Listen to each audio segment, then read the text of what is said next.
ladies, let's join in. Let's talk about life, faith, and beauty, and so much more. So let's empower each other and be informative, yeah. So get inspired and have real, true queen conversation. Let's have queen, yeah, conversation. Let's have queen conversation.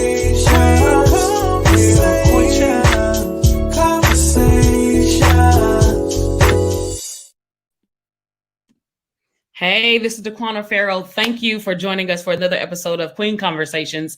I am super duper excited about my guest today. I know I say it every week, but sincerely super excited about my guest this week.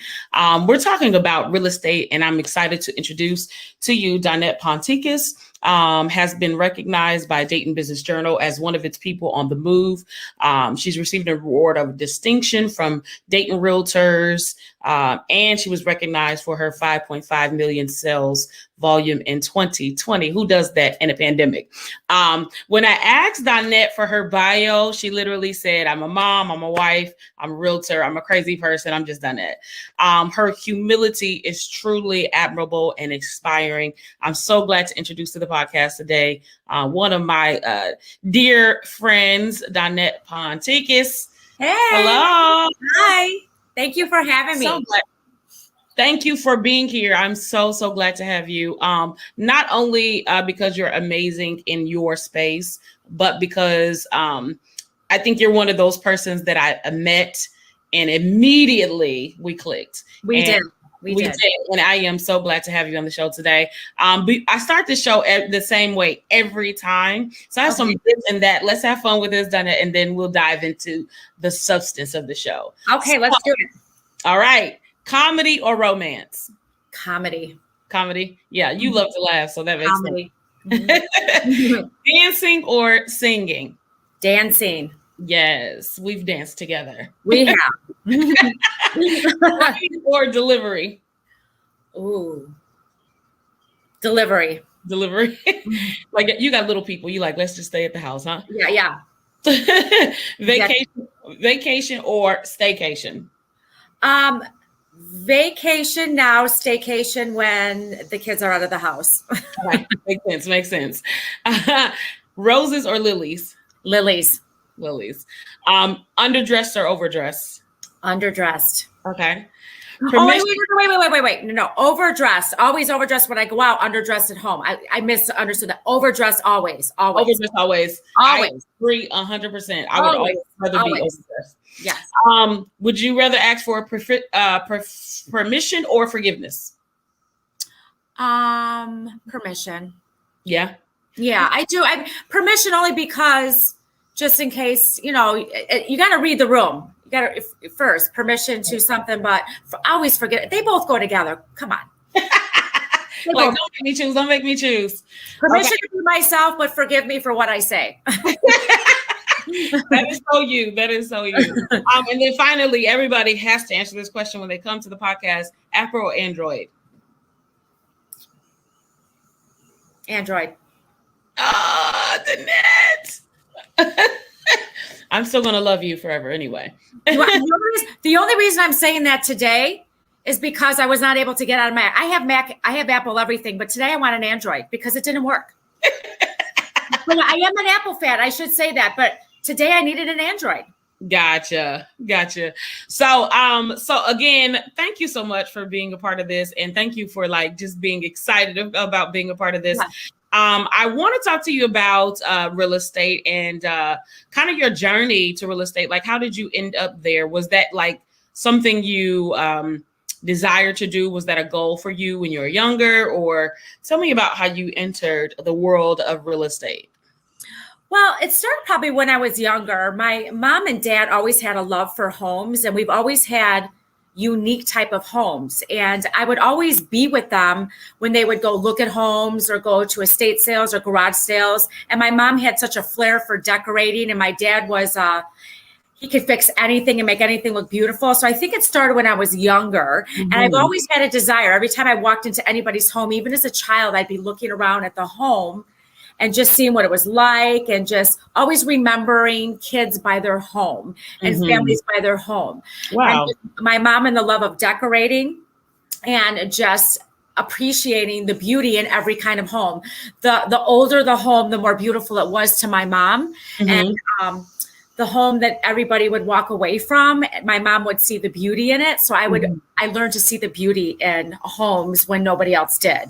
So as I got older, I picked professions that were not related to that, but I think that I needed to do all those professions to get where I was at. I was a waitress, and I went into restaurant management. And then I went into, believe it or not, I was a hairstylist for 15 years. But in the back of my head, I was still thinking about homes, and always going to home-oramas or going to estate sales just to see, not necessarily to buy the stuff, but just to see the home where the items were. So I just always had a love for it. When I came here and I was coming from Chicago and I didn't want to be a hairstylist again, I said, I'm getting my license. I'm going to do it. I want to help people find their dream home. I mean, I was just meant to do it. I should have done it a long time ago, but I wouldn't be the person I am now without everything I did before that.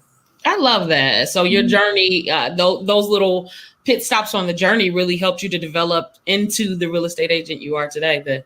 They do, because even when I was a hairstylist, I would talk to people about homes. I would talk to people about their homes. They're fixing up stuff, and then they would invite me to their home. So it still was always a part of my journey. It really was. That's amazing. And so what are some of the things that or skill sets that you developed along the way in those particular professions that really helped you to develop? Well, I think first and foremost, if you're going to be a realtor, you have to really know how to work with all different types of people, all different age groups of people, all different personalities.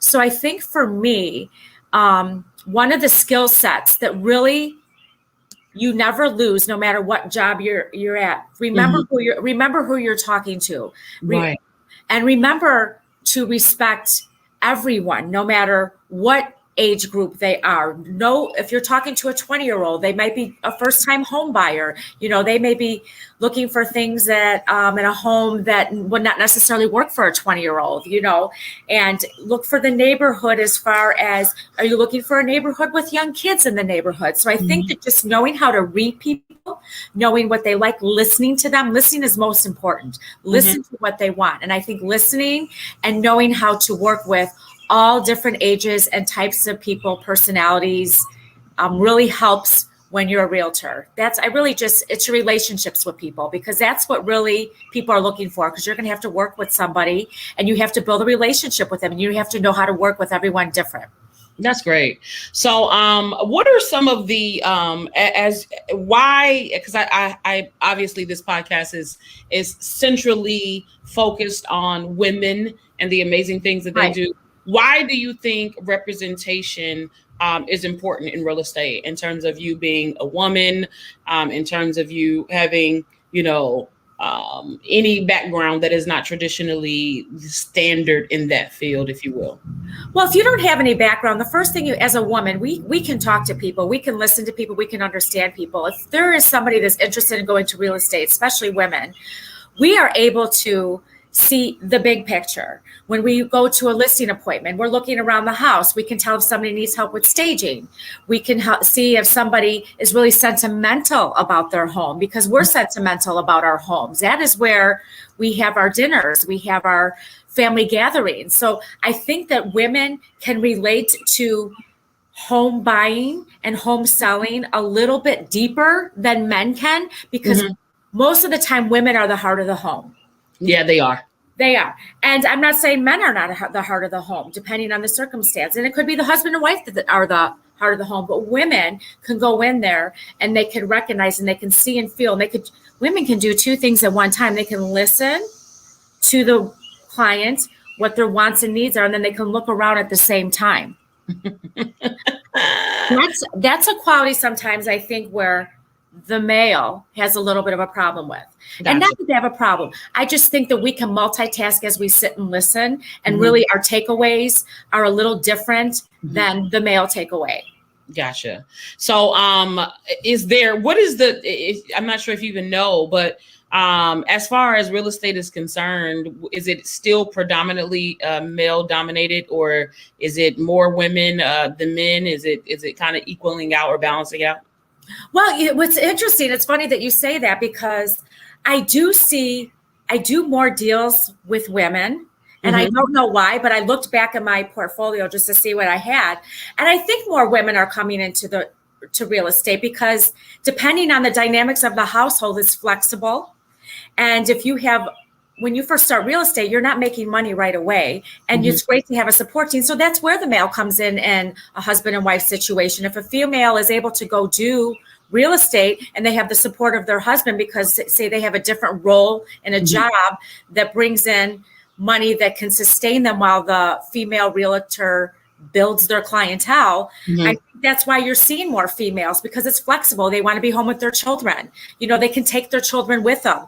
You don't have to go into an office anymore. You can stay home. So I do see more females coming on as realtors, and I understand why. It's flexible. That's great. That's great. And then what are some of the challenges of being in your field? I would say the challenges right now is there is a lot of competition. There is a lot of, and you really have to know what you're talking about when you go to a listing appointment. Not only someone that work with you, they want to know that you're going to be able to protect their biggest interest. Right. So I think that it's who you know. Again, it is your reputation. But with this type of a market right now being very low inventory, meaning that there are more realtors than houses on the market right now. Wow.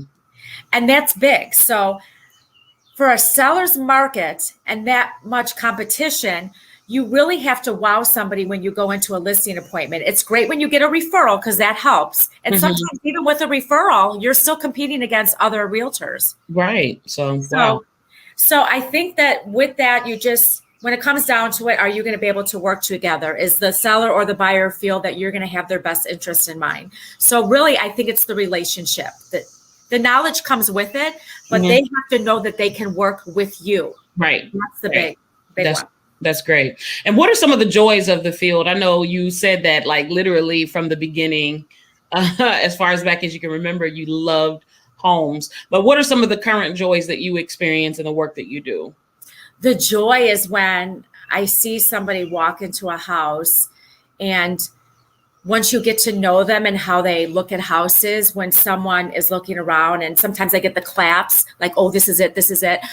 I think that when you're shopping for a home and you're looking for a home, I think that you should never say, well, I really don't need that. I really don't need that. You should have it all. This is where you're a big investment we're going to be. So when I see somebody get excited about the house and really excited, and they're both excited together, that makes it for me. And we could look at 50 homes, and then when they find the one. But when they find the one, that's very, very exciting for me, because now they're placing themselves in the home. They could see their family there. They could see their furniture there. It's exciting for me, and I get excited with them. I do. It's like matchmaking. It's like matchmaking. It really is. It really is. A few questions though that I do have. So number one, what would you say that is some of the biggest misconceptions that people have about purchasing about selling? Well, I think with purchasing, it's funny because I work with both clients at the same time. I will sell their house and they will purchase their house. So they really wear two different hats. When they're selling, they want the most they can get from their house. And sometimes they negotiate a little bit, I don't want to say harder and unreasonable, but they're expecting a little bit more. But when they go to buy, now there's a seller on the other end. Right. So I think when you're purchasing a home, I think that sometimes, especially right now, because the prices and the home prices are very high right now. And I think that they're not getting everything that they want. And I think they're disappointed. And I think that I try to tell them when you're purchasing, if you don't see everything that you like in this type of a market, don't get caught up in the game of being in where I want this house and I'll pay anything to have it because I need a house right now. When you're a purchaser, get everything you want or just wait. because it's such, and I just don't like when people purchase when they don't have everything that they want. And I don't say that they're going to get everything they want, but if you don't have the majority on your checklist, then this is not the home for you. So I do caution the purchaser right now. Prices are really high. If you don't see everything that you want in a home or the majority of what you want in a home, hold back until you find everything you want. And as far as selling a home right now, I think that it's really hard because everything is going, I don't want to say everything, most everything is going over asking or at asking price. And I think that the sellers right now, the expectation is that my neighbor sold and they got $30,000, $40,000 over asking right now. That's what I expect. I tell sellers right now, you may get that, you may get your full asking price, but we need to be realistic. We don't know when that day is going to change. So you have to treat everybody that comes in as a buyer equally the same, as that if you get a full price offer, that might be better than your offer that's $20,000 over asking, because that might be the buyer and the particular realtor that you're going to want to work with that's going to get you to closing. Because buying and selling, you just have to be realistic and remember it's an investment. It's not a game. It's not who wins. It's getting to closing and getting what you want. On a seller's end, getting the right buyer, and on the buyer's end, getting the right home where you don't feel like you're overpaying. That's great. That's great advice. And I think a lot of people have the desire to purchase, have desire to have a home, but they're not always being educated as to how to go about it. You know what I mean? And I think realtors that really take the time to say, hey, I'm not just trying to make money here. I want to make sure you're cool, because you have to live with this investment that you're making, right? You have to live with this home and these features for a great deal of time for most people. And then I feel like if I encourage somebody to buy a house that I know that they're not hitting all their check boxes on, if they in 2 years don't like that house, they may not call me again. I have to be honest. I mean, I have to say, listen, it's not everything that you want. And do not anything over asking to me. I just don't understand why we are encouraging this. I get that people want a house and I'm all for that, but paying over asking just to get a house that doesn't have everything that you want is not a good investment. It's just not. And hang tight. There will be maybe a change, maybe something you see that I don't mind paying this. Right. But doing escalation clauses and paying over worth what the house is appraised for is not a good investment. Right. You don't win. You don't win. Yeah. And how often, to your knowledge, like how often does that happen? And then people find themselves in financial difficulty when they're offering over? Well, I think I'll be real honest with you. I haven't had too many buyers to do that because I don't want to try to say I control my buyers. I have to talk with them. I said, we're going to have a talk about this buying market before we go, because I just want you to understand what could happen when you make your offer. And the problem is right now, the first time home buyer doesn't stand a chance right now, which is really a shame, because when they're looking at the loans, when they're looking at your offer, if you have somebody that has FHA, which is a first time home buyer, they're going to pick a cash offer or a conventional offer before they even look at yours. And that's unfortunate, because I have first time home buyers right now that finally qualify to buy a home. And everything that comes on the market has 20 and 30 appointments on it already. And I said, I will take you, but there's most likely going to be a cash offer or a conventional offer in there. So we'll go, but I want to just set you up for that, because I don't want you to fall in love with something that they may not even look at your offer. And then I don't want them to get into the situation, well, I'll do full, I'll do $10,000 over asking. I'm like, do you understand what that means? You will have to bring $10,000 extra to closing. Wow. Because they think that they can just slide that in their loan, but this is what you're approved for. So just educating your clients before they buy and before they sell makes it a more comfortable experience for everyone. Right. So what do you recommend them for first time home buyers? Is this a market where they kind of keep their eye out for what they like, but then also just maybe buy their time a little bit? Or what are your recommendations? So what I recommend for the first time home buyers, really have a good relationship with your lender right now and say, I'm a first time home buyer. I'm FHA. What do I need to do to get to conventional to be able to compete with other conventional buyers, because as FHA, they're not looking at me right now. So that's a good thing. Have a good relationship with your lender. And then I tell the first-time home buyer, keep saving your money. Keep looking. And if you're in a rental situation, make a good relationship with your landlord right now. Let them know, if you can, what you're doing, because if you have to sign that lease, because a lot of them timed it when their lease is up, and you're not finding anything right now, can I sublet if I find something good? But the main thing to do is to just let them know you will get a house. You will be in the home that you love, but you have to be patient. This is one purchase that I feel that you should not be impulsive on, because it's your home. It's what you come to every day, and you want to love it. And and as a first-time home buyer, you're not going to get everything, but you want to feel good after your closing and you move your boxes into your house, is that this is great. And then you want to feel like, yeah, my realtor was right. I'm glad I waited. I'm glad that we didn't just overbuy or just pick the house, because you could look at 30 houses and you could love 5 of them, and may not end up with any of them. Yeah. Wow. There's a lot that goes into that. So Danette, tell me about how COVID has impacted the work you do. Tell me about the stages when we first, went into quarantine stages. And then as we are coming out of that, how has the entire time frame with the pandemic impacted the work that you do? Well, I think that when it first happened, because believe it or not, 2020 was my best year. Killed it. I mean, that's what I said. Who does that? I mean, and I had 2 kids home remote as well too. So it was a challenge. I'll tell you how it impacted. I think it impacted people's thinking. Should I stay put? You know what I mean? People that are now working from home. There's 2 ways to look at it. People started working from home. And that kind of is like, people are like, I don't know if I like being here all the time like this. Maybe I do want a bigger house. Maybe I do want something with the office. So that helped it a little bit, where people were in their home all the time. They were able to really realize how much they really love their home. Some people did home improvements and said, hey, I'm going to do this and get ready for the next market. So I think 2020, it was still good. Things were still moving. It affected me for the fact that my kids were home.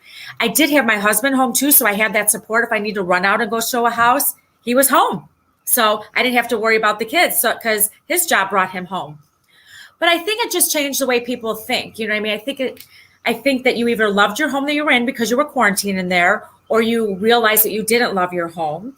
I think that for me, I had sellers that were ready to sell right away, and then they decided to back off.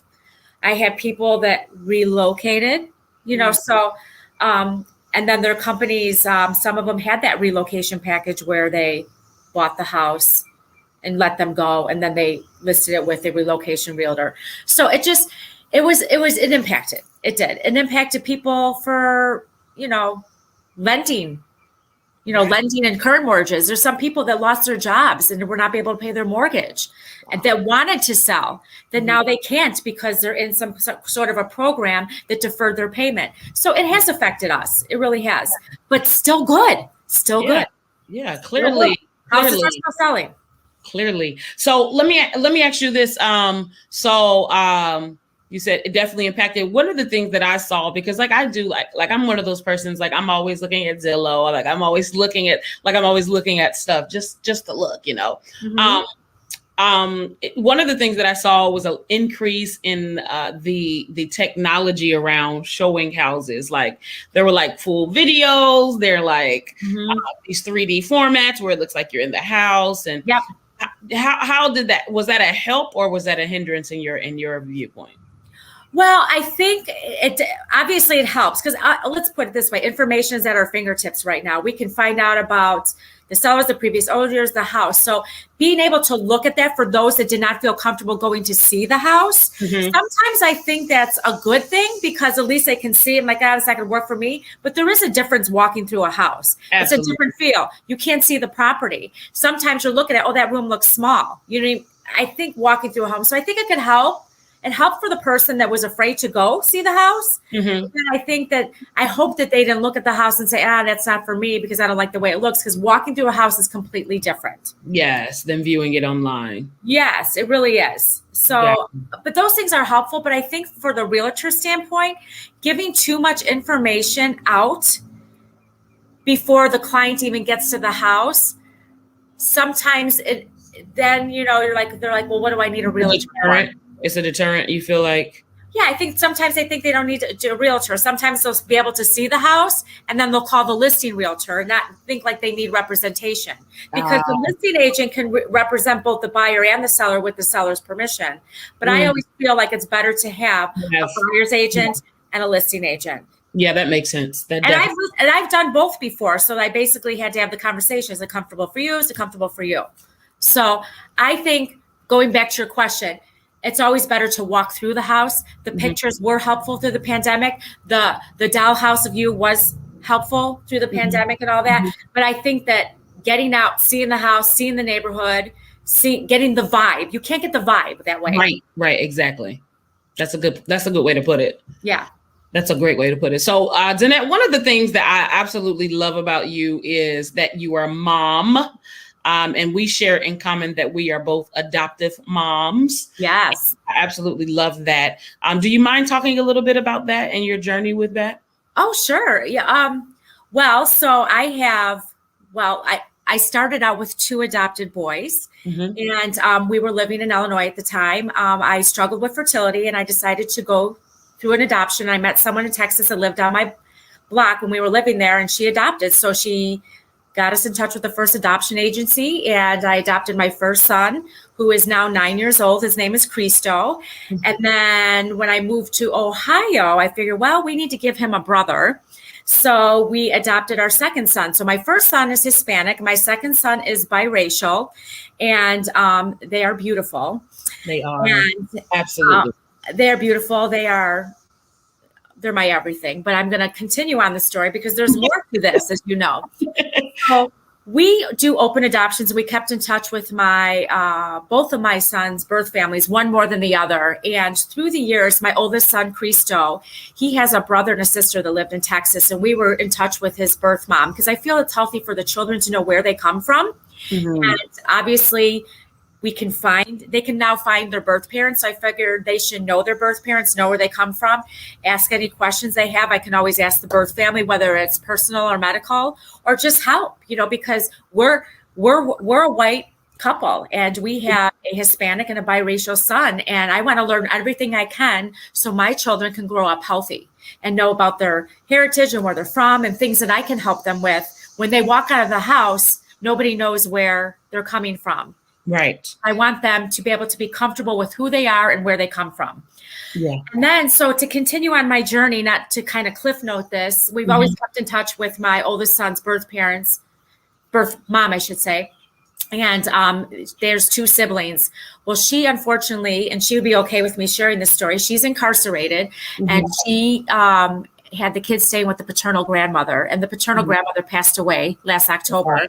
So she called us from jail and asked us if we would take the children. Wow. And because we did know them through the years and did have a visit, and for my husband and I, it was a no-brainer. We didn't even really have to talk about it. We just said, okay, when can we go get them? And we called the lawyer and we got on a Zoom call with a judge, and he says, as fast as you want to come get them, you can come get them. We hopped on a plane that day and we went and got them, and they are with our family now. So we have my oldest son's 2 siblings. I can't say their names or anything right now because the adoption's official the end of this month, because everything looks good, because I can say it's going to be official. So now I have Mateo 6, I have 8-year-old who I can't say his name, and now I have Cristo 9, and now I have an 11-year-old daughter. So I have wow, that is so beautiful, Danette. And this is my first time learning this. I'm excited. Yeah. So the thing, family should be together, and that's why we did it, because we have the financial means and we have the home and we have the sibling. And that's why we wanted to reunite the siblings together. And no matter what the situation was, they've always seemed like they were family to us, but now we can bring them home. And I have to have a shout out to the birth mother, because if it wasn't for her from jail being on a Zoom call with a judge, which he says this has never happened, I don't know how you did it. Right. Because of her, and because of her not being selfish and letting her kids be in an unfortunate situation until she gets out. She did the best for her children.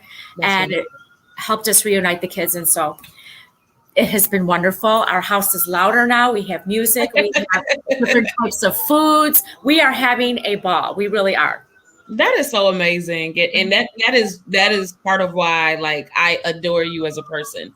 Because I know you are, I mean, you're for somebody to be as accomplished as you are, and to have, like you said, to have the means and have the ability, you could just really be selfish and live your life, as luxurious as you like, and not really be concerned about others. But like, that's why I really, really love that about you. And I love some of the conversations that you and I have had around, hey, if I have questions about what it is to be African-American or how to make connections, I love that, because I don't think that you entered into adoption with the attitude that this is just a kid, or this is just two random kids, right? You recognize their cultural background. You recognize the differences between you, the privilege that you have, and the challenges that they may have.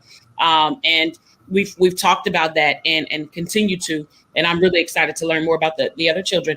But I really appreciate that about you, because I feel like you are so humble, and you've allowed really God to shape that as a part of your purpose of what you're doing in life. And so I'm just really happy that they have you as a mom and your hubs as a dad. They have a loving family that I know will provide for them, not just financially, but provide the love and the warmth and the feeling of home that you all do. So that is fantastical. I'm a fan of you, and you move mountains. You move mountains. That's how the judge was able to get somebody on the phone that just never gets on Zoom. Yeah, he did say it. He goes, I don't know how you do it. This is a first, but you know what? The way I look at it, we're the lucky ones. Absolutely. We're the lucky ones, because we are lucky to have those two children that wanted to join our family, and the ones that we have, and birth parents that picked us and entrusted in us to parent their children and take care of their children. And we feel very lucky that we were giving that blessing. 4 blessings now. Amazing. Absolutely amazing. So I want to round it out by talking about what recommendations you would have for someone that wants to enter real estate. And I know you do it from the perspective of a realtor, but there may be people that may want to do, underwriting, want to, be a realtor like you, or any aspect of that. What advice do you have for someone that is considering a career in real estate? Well, I think right now, that you ask any other realtor, they would say, don't do it. But here's what I say. If you're really interested in it, you have to be the person that knows a lot of people. You have to have a big sphere of people if you want to be successful in this. You have to be able to talk to people and have people trust you. So you have to know a lot of people to start with. When you get your realtor's license, not everybody is going to want to trust you at first, because you think that because you have your license that everybody's going to use you. Sometimes that's not the case. So my suggestion is go for it. Make sure you have support at home. Make sure you have someone at home that is making money, because you're not going to make money at first. Okay. Because you're going to have to make sure you have that extra income aside, or if you've saved money. But don't be afraid. It's who you know. It really is who you know. Get your license and then go work for a company. I worked for Iron Gate Realtors when I first started. They were great. I love them. And then I moved on to Coldwell Banker, only because I felt they were a bigger global company. And I really went for the education, the continuing education, the classes, the support. You can ride the coattails of a company for a while, and then it's going to be you. It's going to be you. Because once you have established that, but really the most important thing is get your license, go to a company that's going to train you and give you all the tools for your tool belt, and just start connecting and making relationships with people. You have to know what you're doing too. Representing people on this big purchase, you have to know what you're doing, because there is going to be hiccups. It's not smooth sailing. You have to know about houses. You have to know about lenders. You have to know what your client is looking for, and you have to know how to work with other realtors and establishing relationships with them. That's important too. But go for it, but make sure you understand that when you first start, you're not going to make money right away. You're really not. So you're going to have to, and the fees and belonging and the education also costs money as well. But once you've over that hump and you've done it for a while, it's a great career. You're flexible. It's a fun career. You meet lots of people.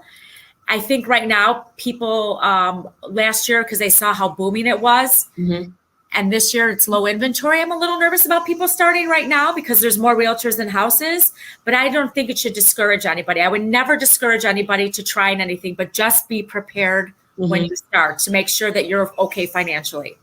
That's good advice. Very good advice. What role does mentorship play in the real estate industry? I think it's a great role to have. I had someone that mentored me when I first started. I followed them around, and that's the type of company you want to do too. And even if a company doesn't do that, find somebody that you can hook on with. This is very successful, and you can help them and you can learn with them, go on their appointments if they let you. But it's good to have a mentor. I think in any career, it's good to have that. I think no matter what, a mentor is super important. So I would say that would be great. And I would mentor somebody. I would love to do that. I would love to help somebody. You are amazing. I have somebody in mind for you. That's why I brought up the question. Yay. I would love to. Absolutely. I love that about you. And so anything relative to real estate that we didn't discuss that is really critically important, something burning in the inside that you want to share? Anything? Just, I guess right now, as somebody, are you saying somebody that's looking to buy or sell, or somebody that's looking to be a realtor? Either way. Here's what I'm like right now. There's a lot of people bragging about, under contract, 30 offers, this and that. I just don't want to be the misconception of that for people that are, I think, bragging right now about houses going over listing and 30 offers and this and that from other realtors, or just people in general, like, I want a home. I want people to realize that homes are where you are all the time. And if you're overpaying for a home right now, you're not going to feel great in your home because you're not going to be getting everything you want. If you're going to be buying a home right now, make sure that you're not overpaying. That's my big thing. Look around, be patient. As realtors, I would like to just say that there's some realtors that love this market. I'm not a big fan of this market right now for a buyer. I have buyers that can't find anything, and it's frustrating. And I think from a seller standpoint, that's great, but I would like to see more balance in this market. Balance. That's good. Danette, you are amazing. Okay, you are the bee's knees. Oh, but I have to go back to the Apple Android question, because my husband's going to be like, I cannot believe you said Android. Well, today I'm with him. Because I made him switch to Apple because I am an Apple person. But today I was very frustrated to get on and like, my Apple Mac's not working with this link. So today I'm going to be an Android because I'm on my kid's Chromebook. She's trying to redeem herself, y'all. I am. But yes, I'm back. That's great. I greatly appreciate you being on the podcast today, having this conversation with me, and we need to go out. Okay, let's do that. That's I missed you. I know. Let's just I have to tell y'all before we get off that I met Danette at a wedding. Did we meet at a wedding? No, we met at a party. We met at a house jewelry party. Yes. I met her literally. We sat there and just talked to each other, and we just, there are probably 40 people there, but it seemed like we were just the only people there because we just honed in and started talking and really connected. And then we have been at some events since then. And it's just been a great connection. And I'm so grateful to know you. Well, I feel the same about you, because when you walk in a room, you light up a room. And that's how I'm like, I need to talk to her. And we might have been having a little appetizer together too. So we might have met over food, because, I'm a foodie, right? I'm a foodie too. So that's it. But you too, you light up a room. You're so engaging. Thank you. And you're the person that people want to sit by when there's any event. So that's so happy. Everybody wants to come to my table. That's right. I'm going to her. And I was so happy we were at the table at the wedding too. That was great. Tina knew who to sit me with. That's right. Exactly. Thank you so much for those compliments. I'm really humbled. Thank you for being a part of the podcast today. Like, you just have really, really made my day. I greatly appreciate it. And I would love to have you back. And I got to meet the new children. Yeah, have me back for that. I'll have them all on. We'll tear it up over here. Exactly. Thank you so much, Danette. We'll talk to you soon. Okay. Okay. Have a blessed day. All right. So listen, I just love her. To know her is to love her. And she's just such an amazing realtor, mom, wife, just person. So thank you so much for joining us today for Queen Conversations, our conversation about real estate. We will see you next time. Hey, listen, the podcast for the end of the month is going to be one that you don't want to miss. That's all I can say. The advertisement's coming soon. I want you to like, subscribe, share, go to YouTube, subscribe to the channel, Facebook, like it, love it, share it. Go to Spotify and subscribe. Go to Apple Podcasts and subscribe. We thank you so much. The support that you all have shown for me and this podcast has been amazing. And I greatly, greatly appreciate it. I don't take it for granted. So I love y'all. Till next time. Come on, ladies, let's join in. Let's talk about life, faith, and beauty, and so much more.